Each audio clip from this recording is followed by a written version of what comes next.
उसके मद्देनजर ये बैठक की जा रही है, अहम बैठक मानी जा रही है।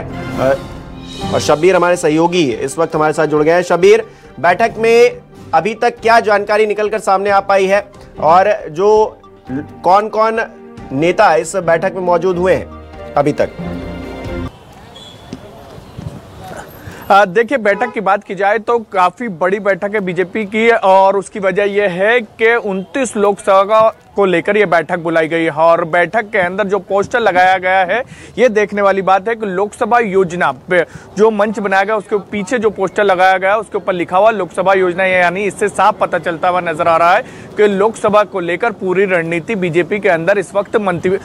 हुई नजर आ रही है। और बैठक बुलाई गई है सीहोर के एक रिसोर्ट में, यानी बीजेपी के जो प्रदेश कार्यालय में बैठक होती है वहां पर नहीं, फैसला लिया गया कि एक रिसोर्ट में बैठक बुलाई जाएगी और इस वक्त बैठक शुरू हो चुकी है और इसके अंदर तमाम बीजेपी के संगठन के बड़े लीडर मौजूद है, चाहे हम शिव प्रकाश की बात करें या फिर क्षेत्रीय संगठन महामंत्री अजय जामवाल की बात करें, वीडी शर्मा की बात करें, हितानंद शर्मा या फिर कोर ग्रुप के सदस्यों की बात करें और तमाम मोर्चों के अध्यक्षों की बात करें। केंद्रीय मंत्री जो मध्य प्रदेश से आते हैं वो दोनों के दोनों केंद्रीय मंत्री इस वक्त बैठक के अंदर मौजूद है, फग्गन सिंह कुलस्ते और वीरेंद्र खटीक। दोनों डिप्टी सीएम की बात करें हम जगदीश देवड़ा की या फिर राजेंद्र शुक्ला जी की, दोनों के दोनों बैठक के अंदर शामिल होने पहुंचे और कुछ देर पहले यहां पर मध्य प्रदेश के मुख्यमंत्री डॉक्टर मोहन यादव भी शामिल होने पहुंचे। और बैठक के अंदर जो 64,000 बीजेपी के बूथ है, कई बूथ ऐसे थे जहां पर बीजेपी इतनी बड़ी जीत हासिल करी थी विधानसभा चुनाव में, उसमें से कई ऐसे बूथ थे जहां पर 50% से बीजेपी को कम वोट मिले। पूरा लक्ष्य यही है कि जहां जहां पर बीजेपी को कम वोट मिले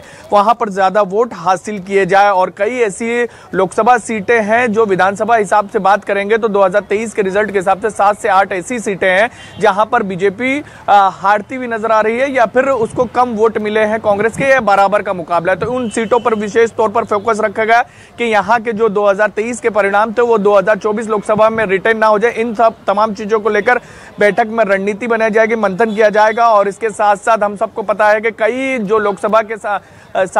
सदस्य थे उनको विधानसभा का चुनाव लड़वाया गया है, तो अब वहां पर कौन से चेहरे उतारे जाएंगे, किन और नए चेहरे कौन कौन से उतारे जाना चाहिए, इन तमाम चीजों को लेकर मंथन रणनीति करीब 2 से 3 घंटे तक यहां पर चलती हुई नजर आएगी सीहोर के रिसोर्ट के अंदर। लेकिन काफी महत्वपूर्ण यह बैठक है क्योंकि बीजेपी की पूरी कोशिश यही है कि जो पिछले वाला परिणाम थे, रिजल्ट थे, उसको और बेहतर किया जाए। 28 की जगह 29 की 29 लोकसभा सीट जीती जाए, जो लंबे समय से ये कह सकते हैं बीजेपी ने कभी नहीं जीती है, उस सीट को भी, छिंदवाड़ा की सीट को भी जीत हासिल की जाए क्योंकि बीजेपी बिल्कुल क्लीन स्वीप करने की तैयारी अभी से शुरू हो गई है। बैठकों का दौर अभी से शुरू हो गया है। शब्बीर, आप लगातार इस बैठक पर नजर बनाए रखिएगा, आपसे ताजा अपडेट लेते रहे।